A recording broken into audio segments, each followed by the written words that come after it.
Hey guys, I hope everybody's doing amazing. I hope you're having a wonderful, wonderful day so far. So it's a busy week.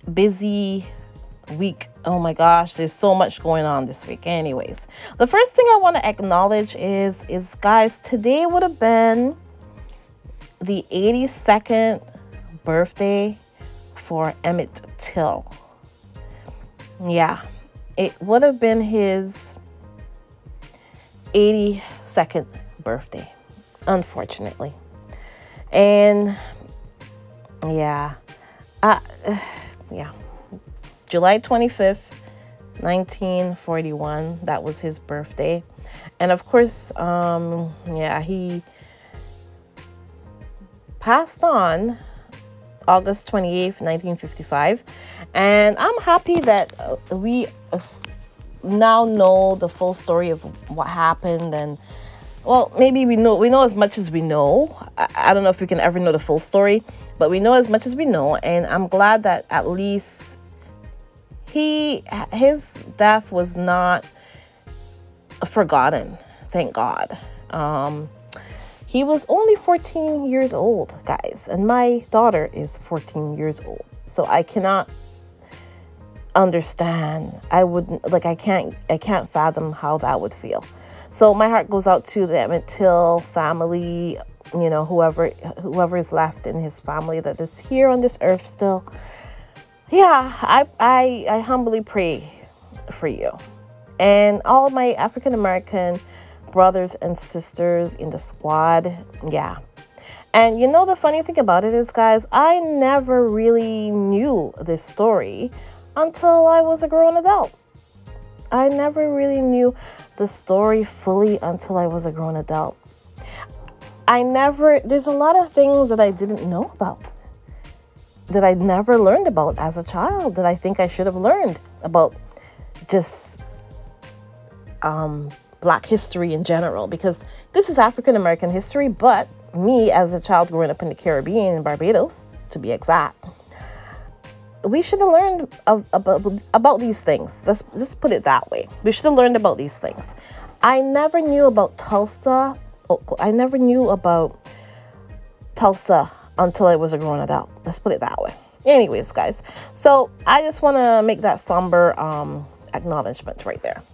So anyways, let's move on to not so better.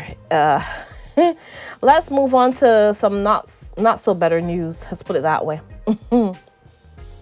So let me actually, before we get to the Byline Times investigation and all that, the third installment of it, I want to say just a little something. I have been looking, because I'm the Google girl, and I Google everything. I Google Harry and Meghan every day just to see what the crazies are saying. And today was especially crazy. And of course, all the rumors are still there.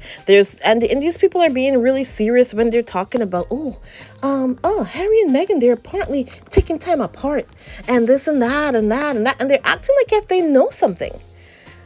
Guys, I don't know if Harry and Meghan have responded to these allegations yet, but I think this actually has gotten to the point, because they're actually being on the news and talking about it, guys, and being on TV and talking about it, and people are actually believing and watching and believing. I really think now they do need to issue some kind of statement about it, because I don't know what the hell's going on. This is crazy. This is crazy. I don't understand how people can, go through a week of something that people have been going through for 6 years. And I'm talking about Dan Rotten. He just had a week to deal with this stuff. People bringing up the truth about him.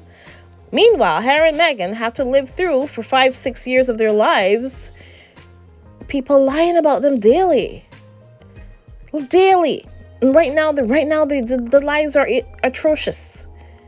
And this guy is begging for money, grifting, and trying to run a con on people and crying about it, when all he does is the same thing all he does is actually worse than what he is going through right now.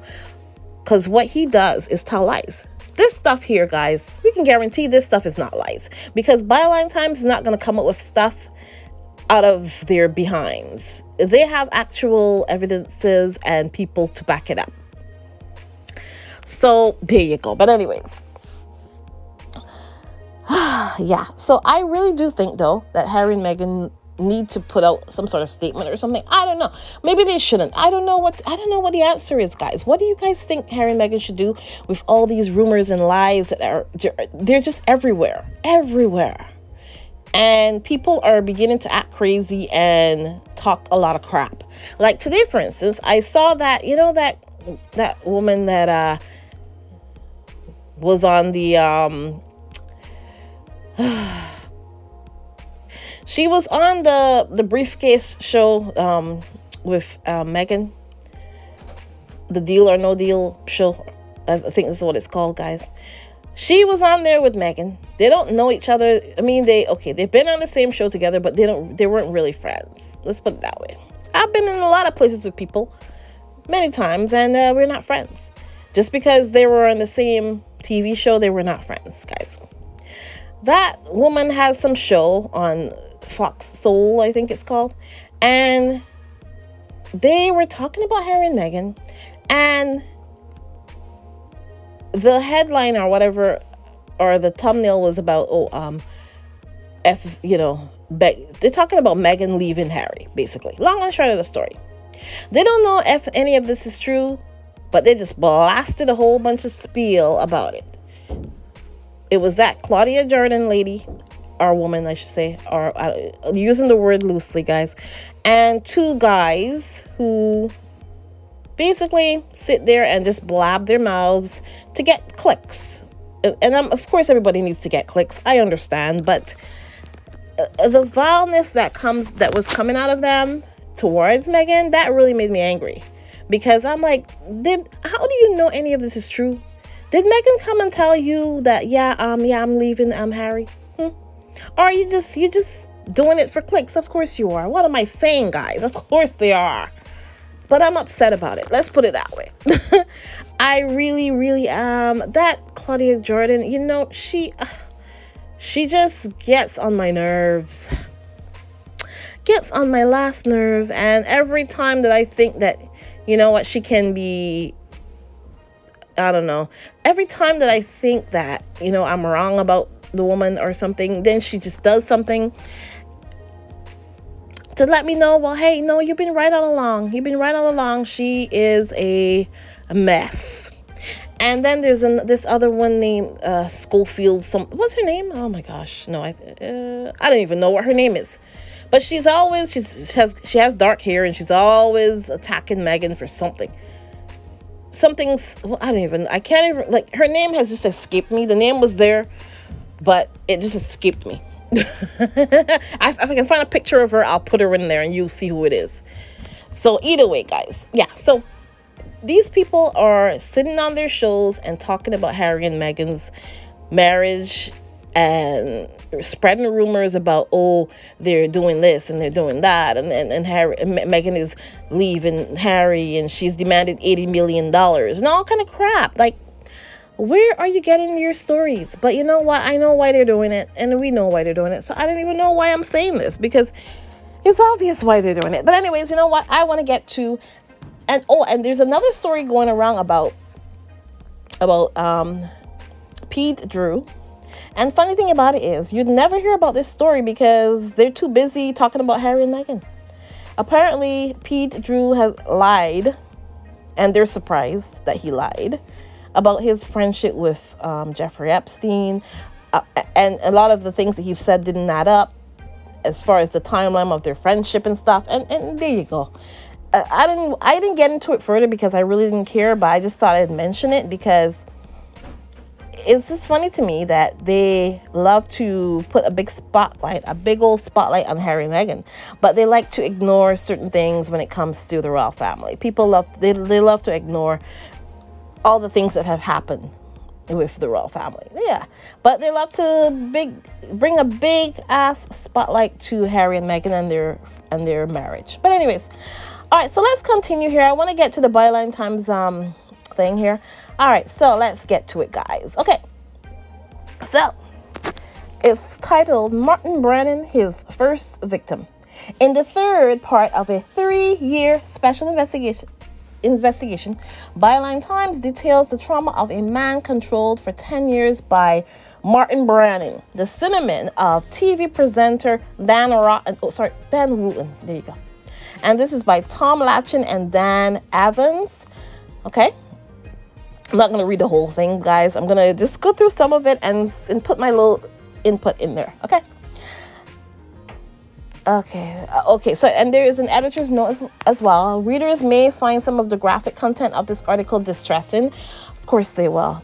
Martin Brennan's blackmailed the partner of a Murdoch journalist into making a covert video later found hidden behind the washing machine of GB News star Dan Wooten. Byline Times can reveal. Dan Wooten. Brennan unmasked last week by this newspaper as an official alias by Dan Wooten. Okay, that's his alias. Okay, he threatened to send the S material compromising the partner to their family, employers, and Facebook friends if they did not cooperate with him. The resultant film was later discovered on a black hard drive, in a padlocked hold all in Wooten's East London home by his former boyfriend Alex Truby, whose tweets on 12th of July about the discovery have now been viewed around 17 million times. There you go. Wooten has since used his primetime nightly show to attack Mr. Truby's account as an untrue story, claiming to be a target of a smear campaign by nefarious players. Aww. And denying criminal behavior, but not to being or being connected to Brennan. He never said that he is connected to, but why would he do that? Why would he? Today, however, in the third part of a 3-year special investigating into Wooten's private and professional conduct, the victim forced to make the video reveals how Brennan drove him to the brink of with a 10-year campaign of anonymous coercion. The partner, a man whose identity Byline Times is protecting, but who says that he will give evidence to the Met Police. Good luck on that one, because they're not that great apparently, as far as I've heard, allegedly. The fallout from this went on for years. I literally quit my London life. I lost everything. I went into the depression. I definitely considered I didn't want to be around anymore. I blamed myself for the whole situation. I am only coming to terms with it now. Now I want to get it sorted out. Let's move on some more here. The victim revealed how Brennan started sending him emails, some of which this newspaper is publishing for the first time today. Shortly after, the man, through his partner, met Wooten at a London club in 2008 and continued until 2018. The Brennan emails claim to be from a go-between on behalf of an unnamed but interested party, offering the man, whom Wooten knew at the time was in financial trouble, up to £5,000 a week for modeling and other work. Yeah. In an email on the 26th of June 2008, Brennan wrote, "I had your email and a couple of pics of your passed along to me because I heard you might be interested in making some extra cash through the sort of modeling and other work I've got on offer. Don't know if the person mentioned it to you, but I'd be really keen to chat with you further. All completely confidential, of course." This is what Brennan wrote, okay, which is Dan Wooten. Quizzed by the man who asked Brennan who had shared his details, Brennan followed on the 27th of June by writing, "Well, look, it's someone who knows you through the members club, but I always promise never to pass on those details because this person has worked for me in the past."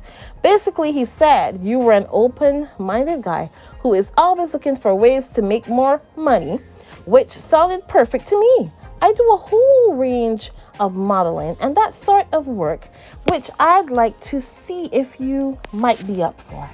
The whole thing is just sleazy, guys. It's sleazy. The work turned out to be the creation of adult entertainment thing made consensually between the man and a stream of individuals whose physical type Brannon would dictate. Ugh, it's horrible. With the man then locating corresponding candidates on the same sex dating apps, Gaydar and Grindr.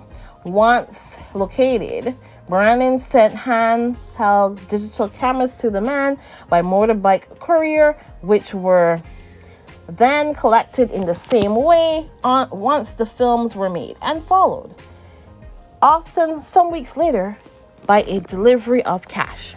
Wooten was then TV editor at the now defunct News of the World.